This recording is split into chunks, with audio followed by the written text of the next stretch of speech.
வணக்கம். தமிழகத்திலே இப்பொழுது இருக்கும் வெப்ப அலைகள், வெயிலின் தாக்கம் மக்களை எப்படி வாட்டி வதைக்கிறது என்பது எல்லோரும் நன்கு அறிவோம். அதற்கு காரணம் உலகம் வெப்பமயமாக்குதல் என்று உலகத்தை பற்றி சிந்திப்பதை விட தமிழ்நாட்டிலே இருக்கக்கூடிய மரங்கள் நெடுஞ்சாலைகளால் அழிக்கப்பட்டு வருகிறது. 500 வருடங்கள் 600 வருடங்கள் என்று கணக்கிடப்படக்கூடிய அசோகர் காலத்து மரம் என்றே சொல்லலாம். அந்த புளிய மரங்கள் அனைத்தும் இன்று தமிழகத்தை வேரோடு சாய்க்கப்பட்டு கண்ணீர் மல்க அனைவரும் பார்க்க வேண்டிய எத்தனையோ தலைமுறைகளை நிழலுக்காக பயன்பட்டு புலிகள் உணவுக்காக புலிகளுக்காகவும் அதன் ஆராய்ச்சிக்காக நகராட்சிக்காக ஏலமிடப்பட்டு அதிலே எத்தனையோ தொழிலாளர்கள் பிழைத்து வந்தார்கள். அவைகளெல்லாம் இன்று அழிக்கப்பட்டு இன்றைக்கு வறட்சியான ஒரு மாநிலமாகவே தமிழகம் இருக்கிறது. என்ன செய்வது என்று புரியவில்லை. இதற்கு மனிதர்களாகிய நாம் செய்ய வேண்டிய ஒரே ஒரு கடமை என்னவென்றால், ஒரு குழந்தை, என் தனிப்பட்ட கருத்து தான், அரசாங்கத்தை குறை சொல்லி எந்த ஒரு பிரயோஜனமும் இல்லை.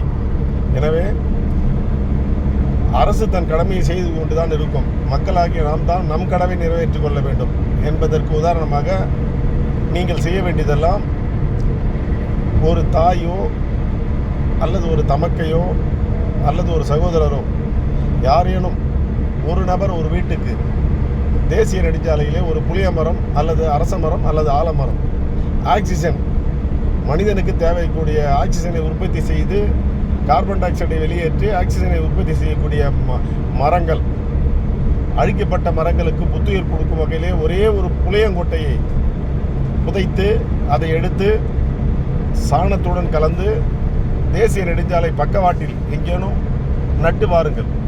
உங்களால் முடிந்தால் ஒரு சொம்பு தண்ணியை ஊற்றுங்கள், அது வளரும்.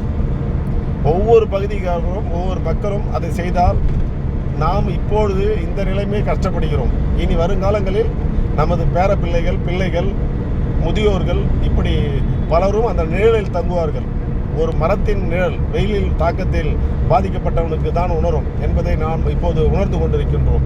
எனவே தயவு கூர்ந்து அதே சமயத்தில் சகோதரர்கள், ஒரு குழந்தை பிறந்தால் அந்த குழந்தை பிறந்த அன்றே ஒரு மரக்கன்றை நடுங்கள். 1 வருடம் கழித்து அந்த குழந்தைக்கோ 2 வருடம் கழித்தோ 3 வருடம் கழித்தோ அந்த குழந்தைக்கு நீ பிறந்த தேதி என்று இந்த மரம் நான் நட்டேன், உன் வயது தான் இந்த மரத்திற்கு என்று சொல்லுங்கள். கண்ணீர் மல்க உங்களுக்கு பின்னால் அந்த குழந்தை அந்த மரத்தை பாதுகாக்கும். இப்படி தான் நாம் நம்மை பாதுகாக்க வேண்டுமே ஒழிய அரசை குறை கூறுவது எந்த ஒரு விதத்திலும் நியாயம் இல்லை. எனவே நாம் வீட்டுக்கு ஒரு மரம் என்பதை விட சாலையோரம் அதிக மரங்களை நாம் பயன் தரக்கூட வீட்டிற்கு அன்றாடம் பயன்படக்கூடிய மரங்கள், காய்கனிகள் அல்லது ஆக்சிஜன் தரக்கூடிய மரங்களை, எத்தனையோ மரங்கள் இருக்கிறது, செடிகளை பிடிங்க ஒன்றை நட்டு பாருங்கள். அது நிழல் தரும்பொழுது தான் அதனுடைய அருமை தெரியும். எனவே தயவு கூர்ந்து தமிழக மக்கள் நான் சொல்வதை ஒரு கேலி கூத்தாக கருதாமல், ஒரு தாய் தன் குழந்தை ஒன்று பிறக்குமானால் அந்த குழந்தை நினைவாக அதன் தந்தை ஒரு மரத்தை நட வேண்டும். இப்படி நட்டு பாருங்கள்.